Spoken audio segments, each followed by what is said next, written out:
Welcome, Synergee listeners. Today on the Synergee Podcast, we are thrilled to welcome Dr. Rita Marie Laska, a functional medicine and nutritional expert who has dedicated her career to transforming our broken disease care system into one that truly restores health. Dr. Rita Marie specializes in balancing the endocrine system, the body's master controller, with a focus on thyroid, adrenal, and insulin imbalances. She is the founder of the Institute of Nutritional Endocrinology, where she trains health professionals around the world to use food, herbs, and functional assessments to uncover the root cause of health challenges. A best-selling author, international speaker, and passionate teacher, Dr. Rita Marie brings more than 25 years of clinical experience and a deep understanding of how lifestyle and biology intersect. She's also a certified heart math provider, which fuels her passion for bridging stress, emotional health, and hormonal balance. Today, we'll explore the fascinating connection between oxytocin, often called the love hormone, and insulin resistance, a driver of many modern health problems. We'll dive into how relationships, connection, and stress management play just as important of a role in blood sugar as diet and exercise, and what this all means for reclaiming energy, vitality, and long-term health. So sit back, relax, grab a cup of coffee or your favorite tea, and join us as we get to have this amazing conversation. Dr. Rita Marie, thank you so much for being here. And I'm going to dig right into questions because we have a lot we want to cover today. This is kind of the intersection where Lori and our talents kind of converge. You know, I'm all about hormones and sexual wellness and really digging into this whole topic of oxytocin. Lori is very much into cardiometabolic health. So I can't wait to see where this conversation takes us. Great. But for our audience, can you tell us what is oxytocin? What is the big deal on oxytocin? Oxytocin is one of my favorite hormones. And it's the hormone, we think about it as the love hormone and the bonding hormone. And it's just such an amazing thing that helps people feel safe. And I think that in this world, the fear that people live day to day and the cortisol elevations that causes and the blood sugar imbalances it causes is so important to take into consideration. So if we have a way to help people feel safe, it's generating oxytocin. And the thing about oxytocin is it's so easy to generate. We just have to slow down and we can just start loving on ourselves and getting hugs from other people and just being in community. So it's such an important hormone. So you're saying a few things right now that most people are like, slow down in this fast-paced world and get hugs from each other. Well, we just went through a time period in which we just didn't do that, right?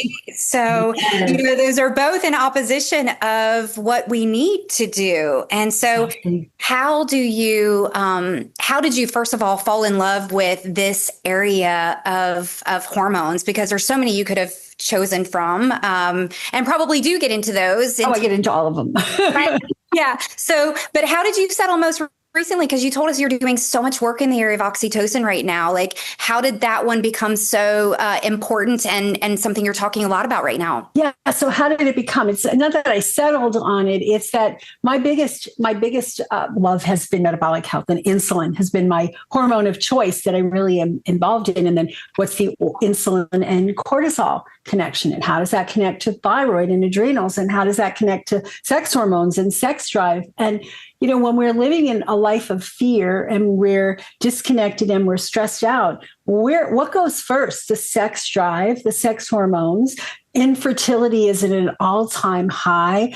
People in their 30s are saying they have low sex drive. Like, come on. I mean, it shouldn't even go low in your 70s, let alone in your 30s, right? What is the cause, right? And that cause is so much disconnection and fear. And like you said, we went through this pandemic period where we weren't allowed to hug each other, right? I remember my kid coming over and he's like, no, we can't hug, and we just didn't hug for months, right?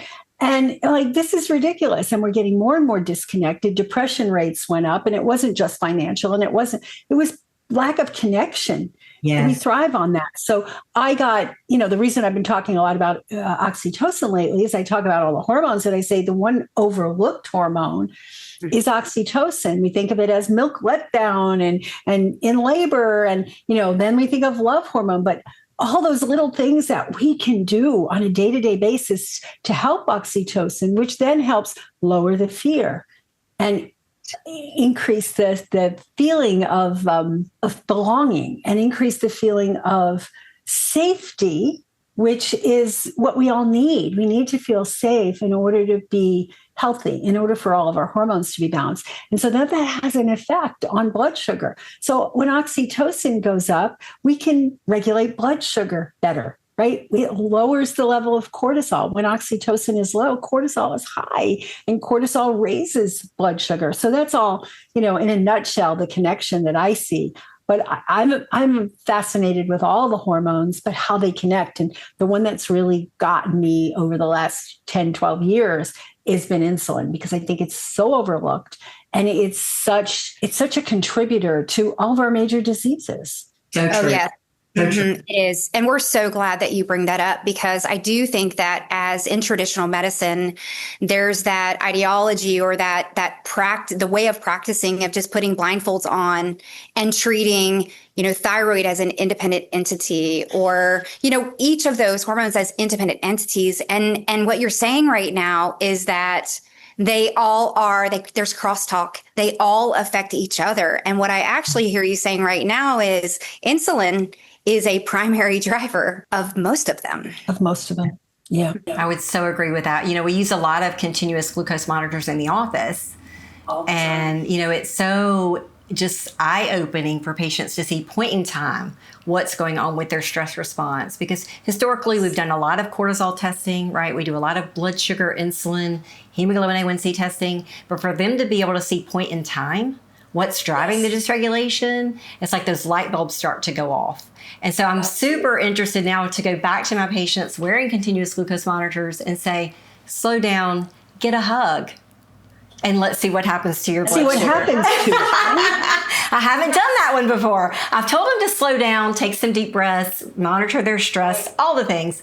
But I have not talked about touch and hugging and, intimacy. Intimacy too, but sometimes you're alone, right? And you're sitting at your desk. I just do this and I get goosebumps, and it just feels so good. And I can slow down, I can breathe, and I can take a breath. Yeah. And it's easy, right? And pets are great, right? People love on their pets. That's an amazing stress reduction, and that's an amazing oxytocin boost as well. Another thing that you said that's definitely resonating a lot in the conversations we're having with practitioners that truly have a passion to change lives is that word connection. How important connection is. And I wanted to go back to that because I think that we underestimate how powerful connection and relationships are. Yep. And so can you speak to, was there that point for you that there was that epiphany for you that how important connection and community is? That's a really good question. And when I think back, I think that's always been, right? I think that's always been important to me. I grew up in a family as the oldest of 9 children. Oh, wow. You had forced connection. I had forced connections, but we were close to our cousins. So each of my parents' siblings had multiple kids. Like one had 7, one had 8, one had 4. And we lived in a 2-family home with my grandparents. And every Sunday, all of them came over. And we were like best friends with our cousins. Yeah. And that was a connection. That was a community. I didn't know anything else, right? It's like, this is what we do. And as I, went on to school and college and, eventually grew my practice and I worked in corporate for a while, and, you lose some of that connection when you do that. But I feel like that connection has always been important to me. And really during the pandemic, it didn't change much for me in terms of my work because I had been online already and we were doing that. But I told people that my introvert was kind of okay with staying home and not seeing people very much, but my extrovert needed that. And so these kinds of connections, like I feel connected with people just through this. And we do seminars and we do like 3-day events and we do challenges. And I love, getting people to be on screen. I don't want them to just be a voice behind a picture. And I feel like I'm with them.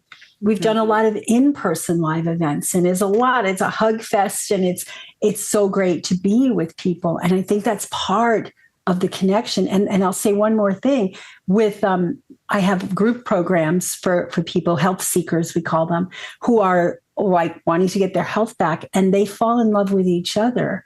Yes. And they maintain the connection, and they come back year after year and continue to be part of the community to stay connected to these people who they've loved. Yeah. I think you have developed a really important skill, and that is connecting virtually, because that's not easy to do. You know, COVID forced us into virtual, interfacing with patients. I still prefer face-to-face. I'm just a face-to-face person, and I just love that. I can tell a lot more about their energy, and I've worked on that skill of connecting virtually. I had to work on that. That didn't come naturally for me.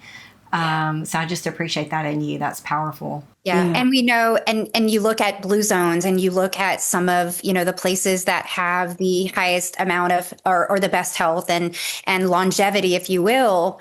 That is one of the things that is near and dear, to them as well, is the connection that started as a part of the family, taking care of each other, nurturing each other, growing older together. I do feel like in this age in which we are inundated with AI and digital technology, that we are going to have to be very, very intentional about this piece. That is such a it's a strong proponent, or it's a strong indicator or facilitator of health. Of health, right. And we used to do, I love parties. I love to invite people. That's why I say connection's always been there. And for up until COVID, it was probably 13 years straight. We would every month, Saturday, the last Saturday of the month, we would have these potlucks. And they weren't just people we knew. We put it out to a meetup and said, hey, come, this is healthy food. We're all going to eat. You're going to connect on health, on the topic of health. And we sometimes had 75 people come in my living room. It was pretty crowded, but there we made connections, and I became friends with so many of these people over time. And some of them came on to be clients. Some of them came on to be practitioners who joined my practitioner training, because we had that connection, right? We had that bond. And I missed it when COVID hit, right? I missed having those. I bet you there was a lot of oxytocin in that room. Oh, there's so much oxytocin in that room. So back to oxytocin. So help us connect the dots between insulin resistance and oxytocin. Like, how do those interface? Like, what is the mechanism for oxytocin helping with insulin resistance? I think there's a couple of mechanisms. One of them that I think is the connection with the cortisol, right? When we don't have that oxytocin, we're in a cortisol state. We're like, fear and stress and all that, and that lowers the oxytocin. But when we're in that cortisol state, it triggers the release of stored glucose from various parts of the body, from the liver, from the muscles as glycogen. And that causes the insulin to go up, of course. And then we develop insulin resistance.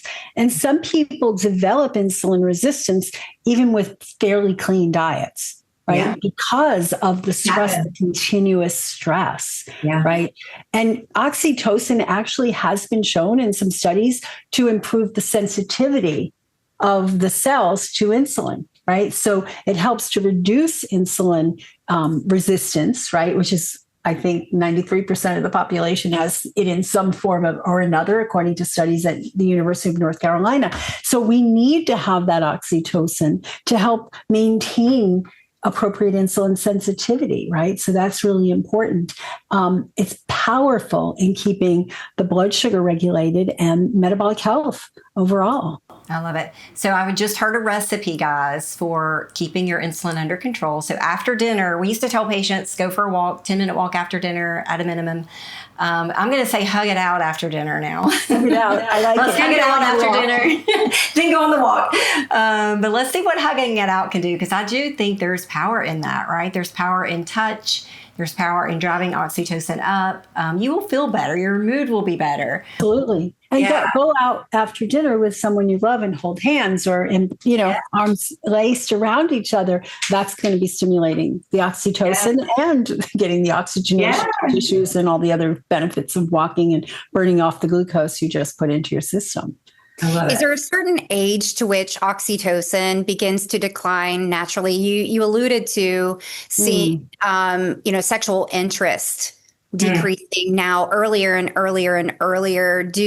Are there any definitive studies as to when oxytocin begins to decline? That's a good question. And I don't know for sure if there are studies. I know that lack of sexual drive in their 30s is usually related to the cortisol, right? And there's a whole effect and a cascade effect of elevations in cortisol, because if there's a tiger chasing you, what is the body's instinct is to preserve your life, not to go to the bedroom and have fun and have sex, right? It's like we're just barely trying to stay alive. And there's actually, if you look at the chemical structures, that precursor pregnenolone goes down to the cortisol instead of going over to the sex hormones and, the androgens and the estrogens, right? So that's the piece I think is happening in earlier and earlier, sometimes even in the 20s. It's really sad. Usually that's the peak of sexual desire, but it's because the body's in survival mode. Yeah.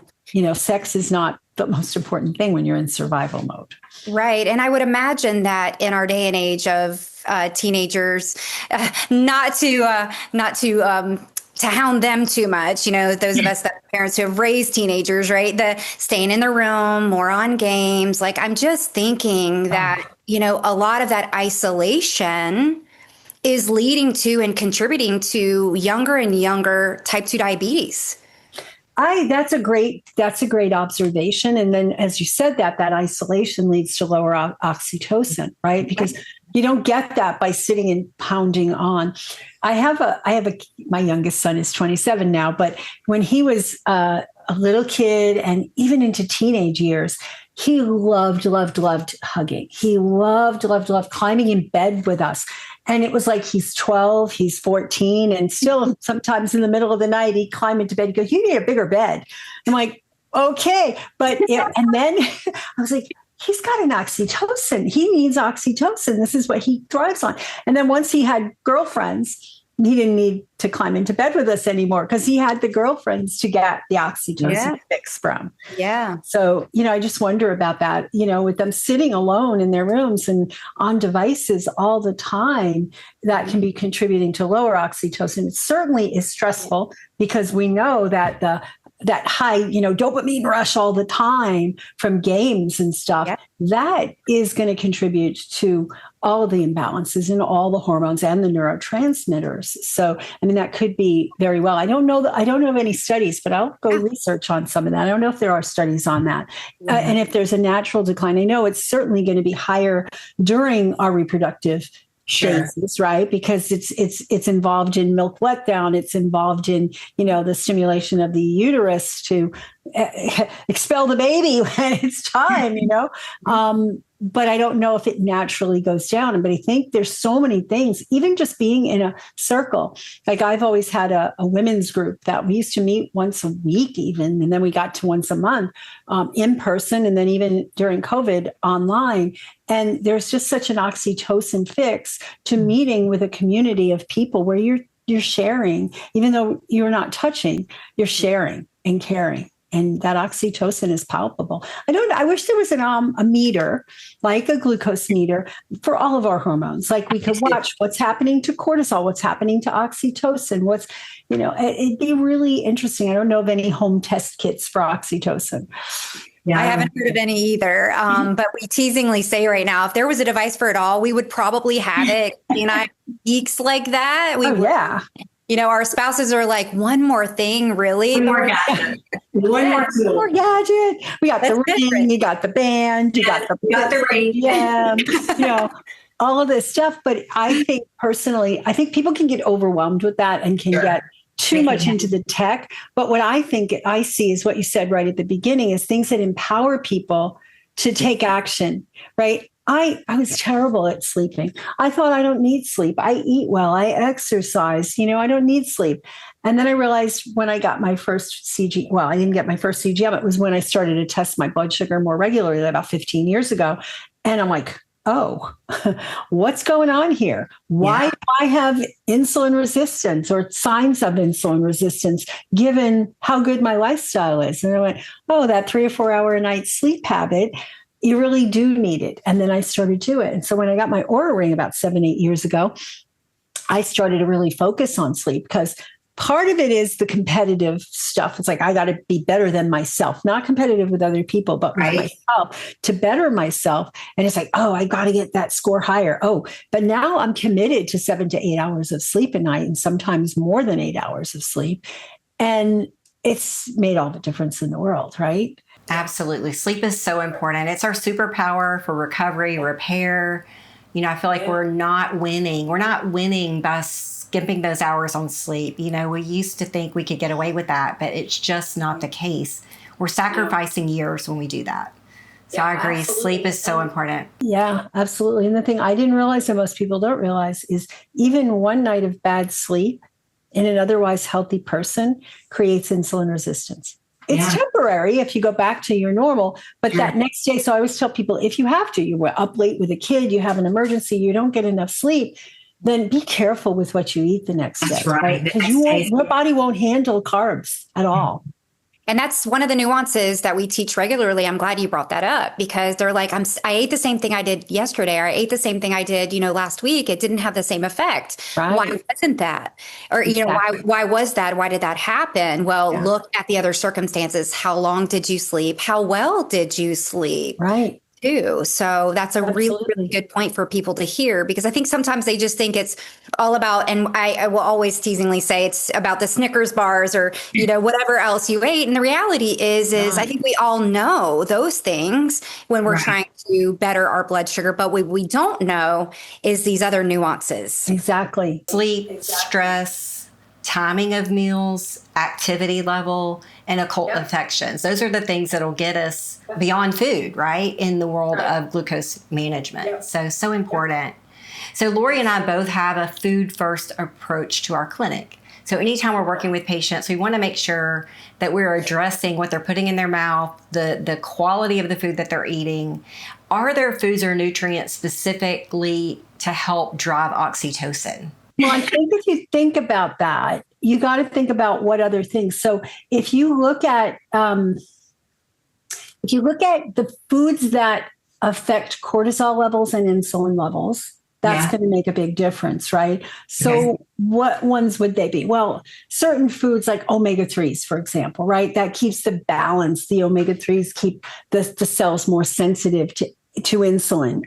Magnesium, right? Things like magnesium and lots of leafy greens, right? They're loaded with leafy greens, and chocolate's one of my favorites because it's high in magnesium and my body needs more magnesium, right? So those are things that are important. I think that any of the things that affect blood sugar and any of the things that affect cortisol levels. So your B vitamins are super important, especially like B5 and B6, because that's important for adrenal health and for keeping your cortisol levels balanced. So I think all of those things are. So I think what I hear you saying is more of the indirect effects of them too, because I would imagine that like the caffeines or the things that tend to hype up a person would negatively impact. Again, that's just, I think, common sense approach. Maybe there's not any literature to support that, but I would imagine, right? I would imagine those things. Right. And then the flip side to that would be things that are foods that do calm, herbs and things that calm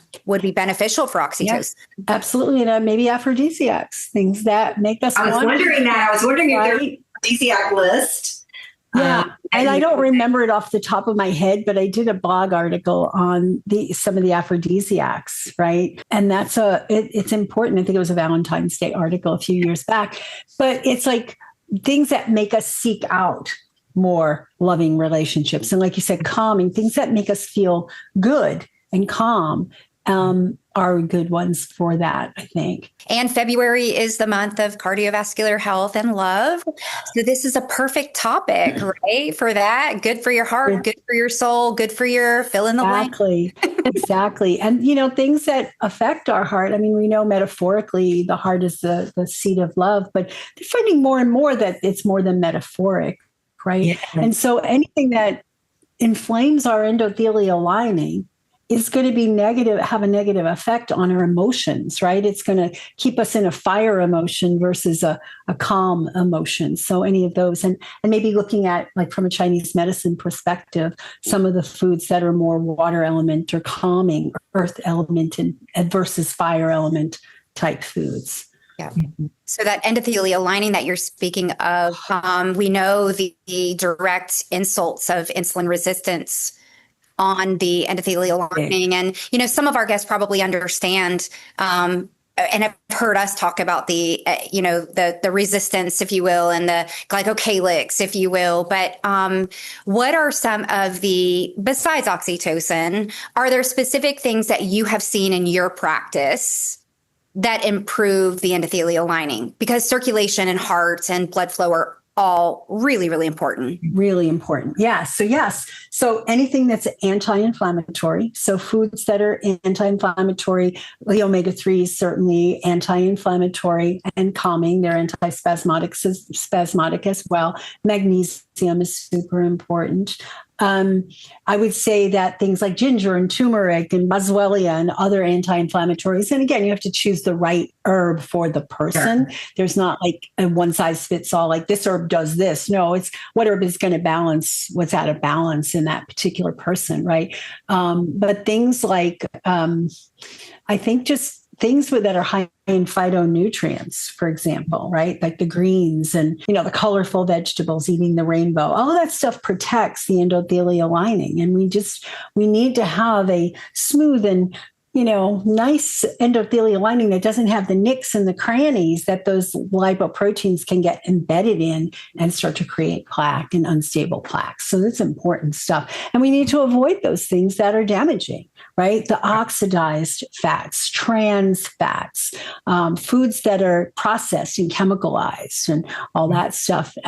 Toxins can affect the lining. So, keeping the toxic load, not eating all the foods that have pesticides and herbicides and other kinds of preservatives in them. It's really important. And I think about the relationship back to even for men's in specific is erectile dysfunction when the endothelial lining is damaged and they have a narrowing. We know that the penile arteries are the smallest arteries in the entire body, right?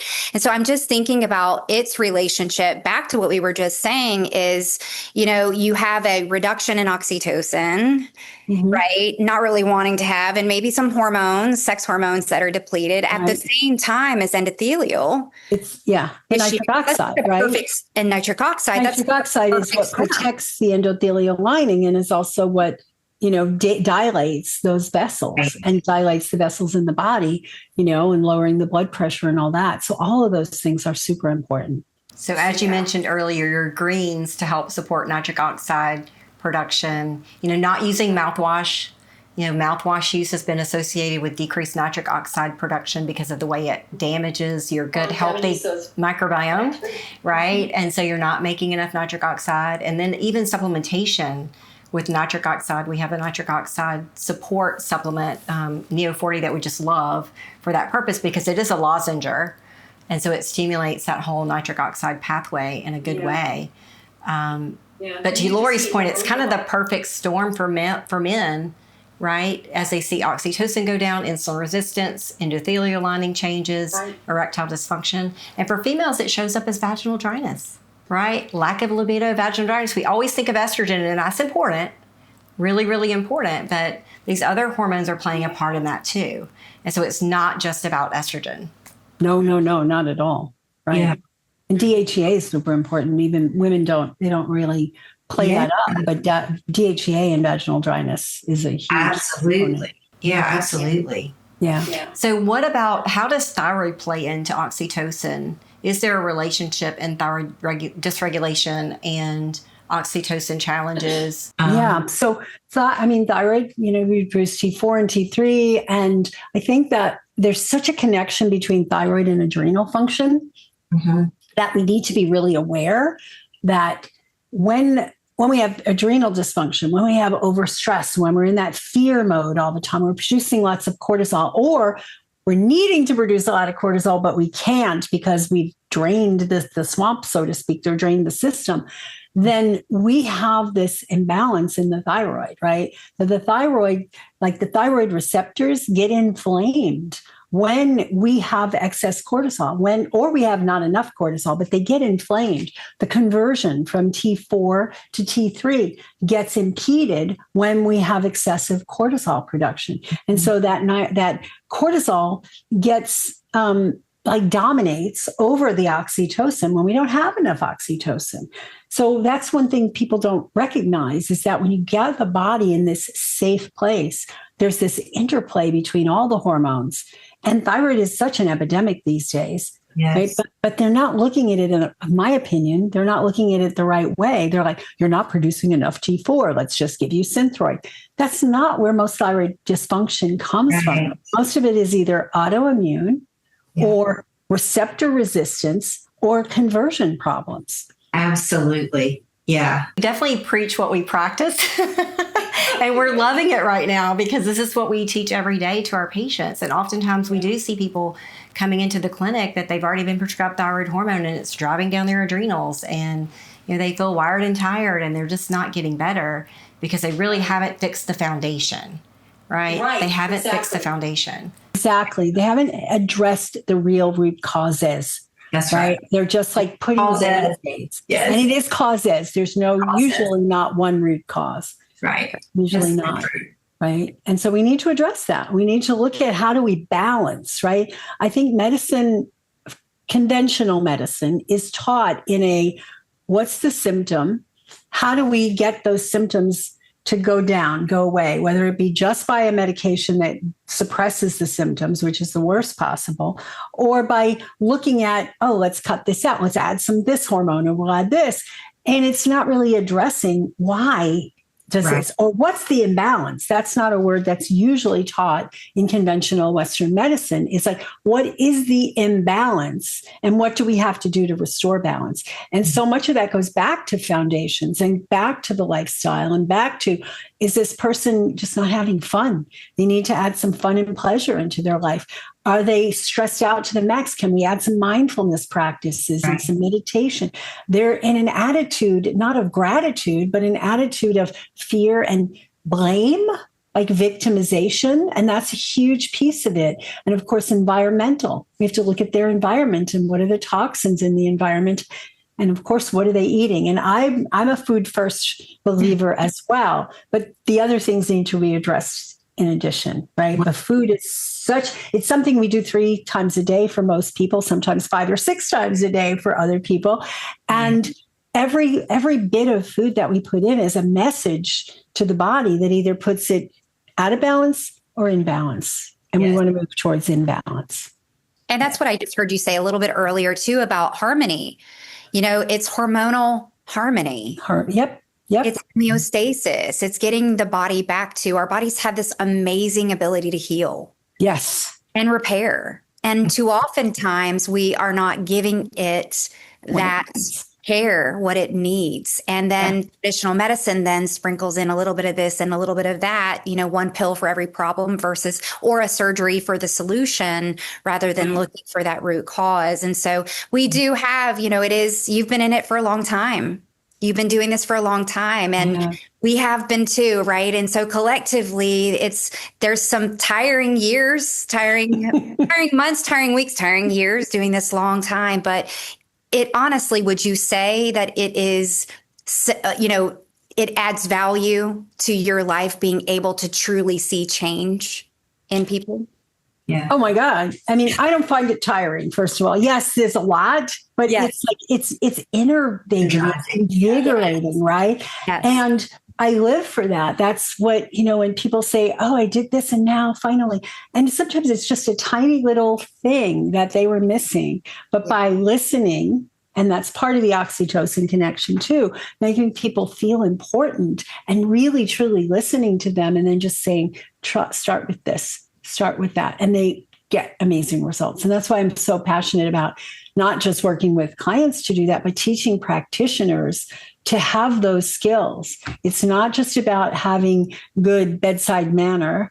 It's not just about having all the good clinical skills and knowing what labs to run and all this, but it's about really connecting the dots for people and empowering them to access that inner healer. and then allow it to free. And there's so many obstacles that we put in the way of that healing.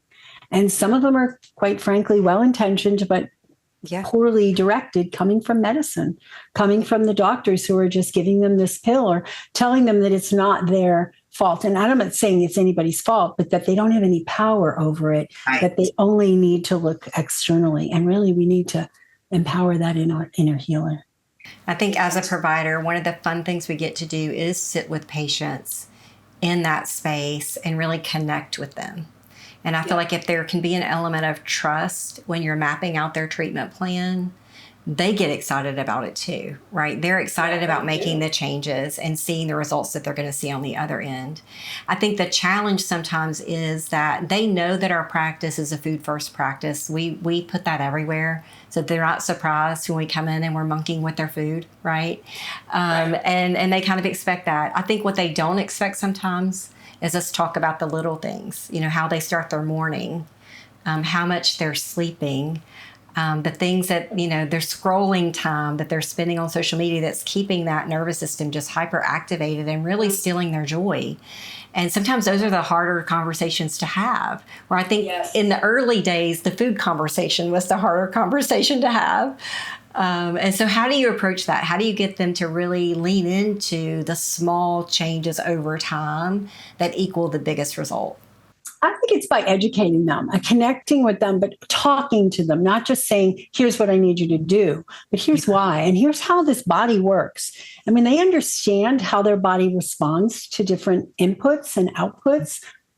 They get it. And they say to me, wow, I finally understand why I need to do this. That helps me to do it. The other piece I use is I look at, to motivate them, I look at genetics. And so there are certain genes that when I see them and I explain to them what the gene is doing and that they have a variant in that gene that makes them have to be more careful in this particular area, they're like, oh, I guess I better do that. Right. Yeah. So it's those things. And there are, I can always tell in advance before I even look at their genes, not always, but almost 100%, which of the neurotransmitter related genes are going to be affected with this person, those hyper vigilant people who are like, yeah, I can tell what their pathways might be. And when I explain that to them and how much more important it is for them to take the time for self-care outside of the food and the food too, they get it. They get it. I call it the motivating through genetics. So it's really helpful for that because it gets them to see why. I was just talking about that today. I feel like there's a time and a place to utilize different diagnostic tools and tests. And I have found, Kelly has too, in the longer term maintenance, you've spent the time really helping them change the foundation. We know that that's an ongoing work. It changes with seasons, but they've done the work on the foundation and they're working with you periodically to refine their wellness plan. I find genetics to be incredibly helpful as well. We do a few at the very beginning because those are some key ones, obviously, that affect hormonal balance and right. Nutritional utilization. But I agree with you that I think that adding and sprinkling in more of that knowledge of those genes elevates the conversation. Yeah. And makes them more willing to make change because those are things, if we impress upon them, and I hear you saying this, that it's not predisposing you or it's not predestining you, to, the problem. It's predisposing, not predestining you. So knowing those things, they can change it, right? It's powerful.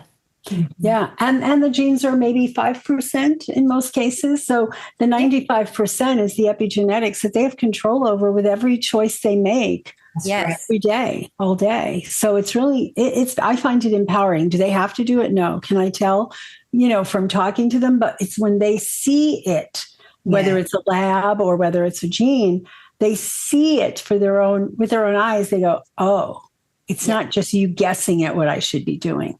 This is what's in my body. So I want to go back to what you said earlier about food being a message to the body, and tie that into genetics because it's actually a message to your epigenetics. It's changing the way that your genes are being expressed, right? And to your point about not sleeping, the nights you don't sleep the next day, what messages do you need to send to your DNA to really help support you, right? And oftentimes when we haven't slept the night before, we're craving those carbs the next day.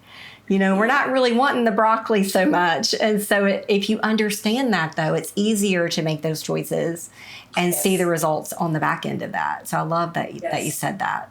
Yeah. Thank you. Yeah. Yep. So I hear you say the things that help your clients make those steps is relationship, explanation, education, diagnostics. I heard that. Yeah. And for whatever reason, I'm sitting over here thinking about, I don't remember, Kelly, it was one of our previous podcasts that talked about hugging prior to a visit, that opens up, right? It opens up. Yeah, we were talking about that because I'm a touchy-feely person, right? I love physical touch. And I do think making either that handshake or that hug, whatever they will allow, does help kind of bring them down and make them realize that we're there for them. We care about them. We want to support. We want to listen. And we want to empower them to make the best changes moving forward. So I want to speak to our listener that maybe is naive to functional medicine. Maybe they've never seen a functional medicine provider ever, and they're stuck in a stress response. They're stuck in fight or flight. They're stuck in wear and tear. They don't feel well. They're not sleeping well. They're choosing poorly with their food. What would you say to that person? What would be some first things that they could do to start improving their oxytocin right away, so that helps motivate them to make other changes? It's always hard when people ask me what's the most important or what's the first, Right? because it varies from person to person, and I'm intuitively tuning into what they need.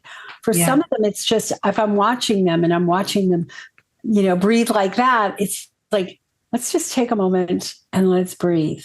Put your hand on your heart, one on your belly, and let's just breathe.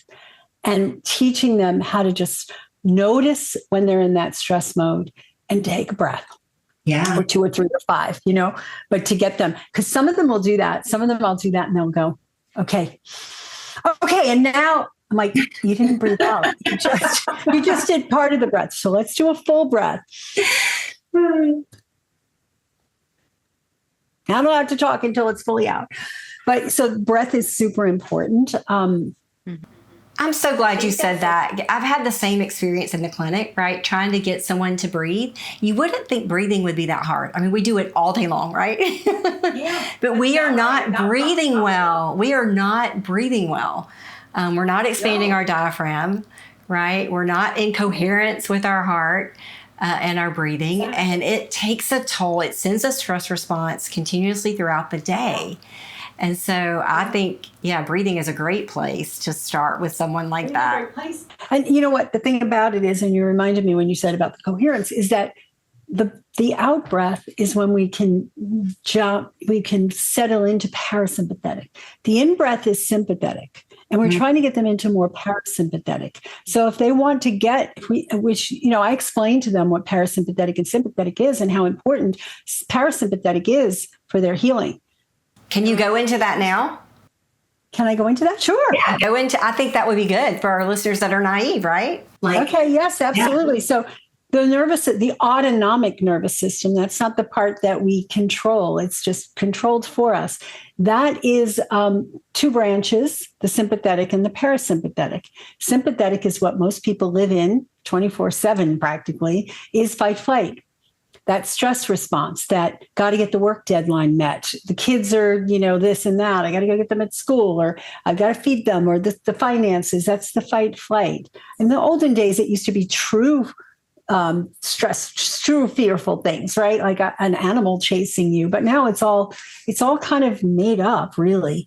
And we just have to learn how to shift. So that's sympathetic. Well, parasympathetic is so we call that fight flight. Parasympathetic is rest, digest, heal, reprocess, all of that stuff, and reproduce is all part of that parasympathetic, right? So when we can drop into parasympathetic, we're not meant to be in 100% parasympathetic. That's not going to be useful. We need to get into our sympathetic, and it's all controlled by the vagus nerve. And so when we can have techniques to help us drop into parasympathetic, to notice when we're in sympathetic. Like I can feel it here. I can feel myself getting excited. So take a breath. Do some heart math techniques, which is an amazing process of dropping into gratitude, which is what I was going to say next, is being aware that when you drop into gratitude, just find 3 things that you appreciate. Find one thing that you appreciate and truly feel into it. Drops you into parasympathetic. And the more often you do that throughout the day, the more you're going to drop there, the more you're going to activate your healing process. So that's a place where I start with so many people because it's so easy.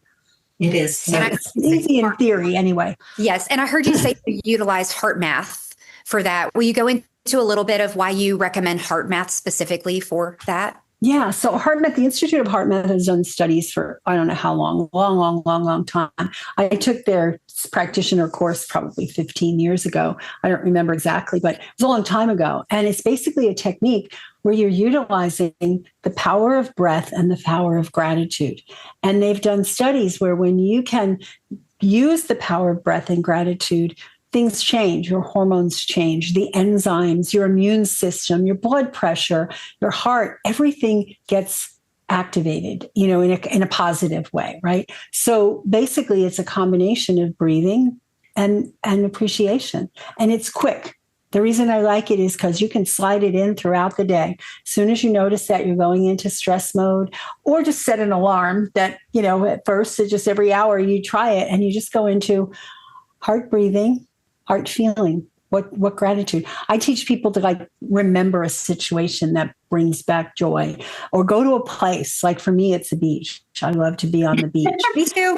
I go to the beach. You too? Yeah. It's where I go when I'm doing that recentering. I'm on the beach. I go to the beach and I just, I feel it all. And I just have gratitude that I have that escape, that I can do that.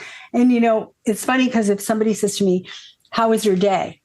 If they know me, I'll say, oh, it was a good day. I went to the beach a lot. And they know, okay, it was a stressful day. And she did a lot of going to the beach to get out of that. Yeah. I'm going to start doing that. That's the beauty of our mind, right? We can't tell the difference. And I tell people, when you relive your stressful situations and you retell them over and over, your body's re-experiencing all the negative things that happen in stressful moments. Why not relive positive moments, moments that bring you joy and appreciation? And then your body doesn't know the difference to whether you're there or whether you're just thinking about it. Right. And I this one story I tell a lot. I tell about, say you're driving to work one day and somebody cuts you off and you slam on the brakes and you don't hit them. You miss them. You can, in that moment, say, I hope they make it to where they're going in one piece. I hope that whatever stressful situation made them distracted is okay. And when you get to work and somebody says, how you doing today?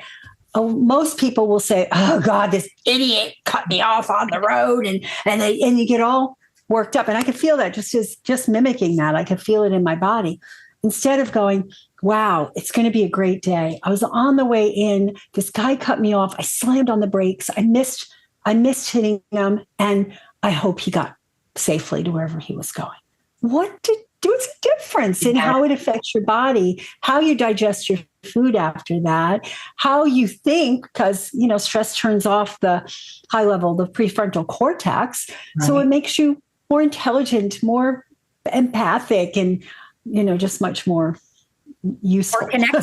More connected, more happy, more joyful. Right. Absolutely. And heart math, do they still have the devices that you can utilize to train as well? Yep, they do. I have them. I don't use them anymore, but they have a little thing you can hook onto your ear. You can hook it into your phone, and they have a little app called Inner Insight or Inner Wisdom. Balance or something like that. Yeah. Yes. And you can look at it. I have a funny story about that. When they first came out with the device that was separate, and you can put the thing in. And I was on an airplane with my son, who must have been 6 or 7 at the time.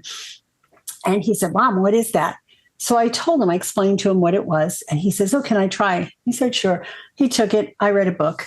And he comes like 15 minutes later, Mommy, I figured it all out. I know how to run this thing. I'm like, okay, tell me more. So he sat there with it and he goes, watch this.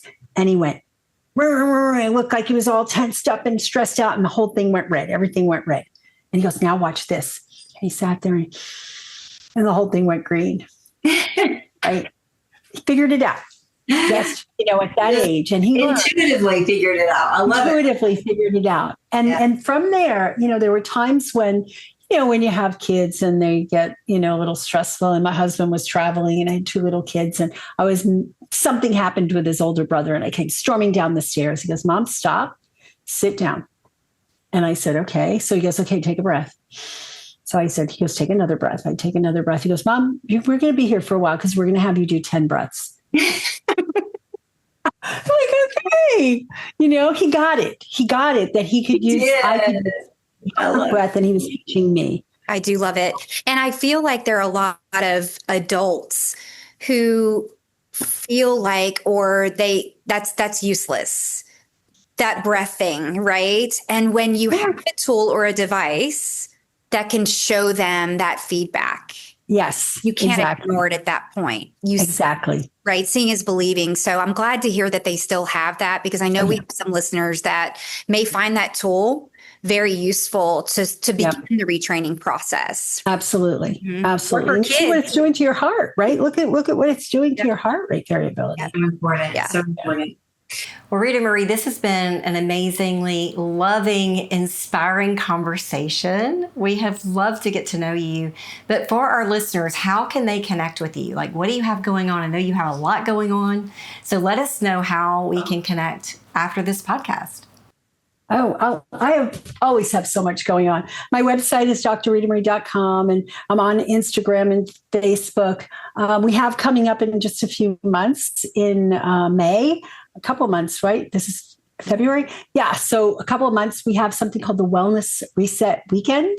That is a 3-day weekend online where we get people together and we really teach them these strategies for creating a wellness map for themselves of the activities and things that they need to do. So that's coming up. And I have a podcast, Reinvent Healthcare, more for practitioners, but we get a lot of people listening for their own health. And I have another website called inemethod.com, and that's for health practitioners who really want to learn to do root cause healthcare, learn how to do the genetics and do the lab testing, and really utilize nutrition and a food first approach to help people get well. So that's how you can connect with me. And my YouTube, I have a YouTube called Metabolic Health Solutions. Okay. That's wonderful. Thank you so much also for investing in health practitioners and really raising the bar and committing yourself to educating them. Because as we spoke prior to jumping on today, how many of those practitioners out there who I think are well-intentioned to see a desire to really do medicine differently, and they just don't know where to go. And they are seeking out places or following, people that are, sharing things with them that are not really aligned with really holding the bar up and taking this approach. So I just want to thank you for committing yourself to them. Thank you. It's my mission. That's what my calling is. So I'm committed to it. I want to see the world. I want to leave the world a way better place for my kids and grandkids. I mean, my kids are all grown up now, and I want them to be able to raise their kids in a world where healthcare is truly healthcare, not disease management. The Synergee Podcast is for general informational purposes only and does not constitute the practice of medicine, nursing, or other professional healthcare services, including the giving of medical advice, and no doctor-patient relationship is formed. The content of this podcast is not intended to be a substitute for professional medical advice, diagnosis, or treatment. Users should not disregard or delay in obtaining medical advice for any medical condition they may have and should seek the assistance of their healthcare professionals for any such condition.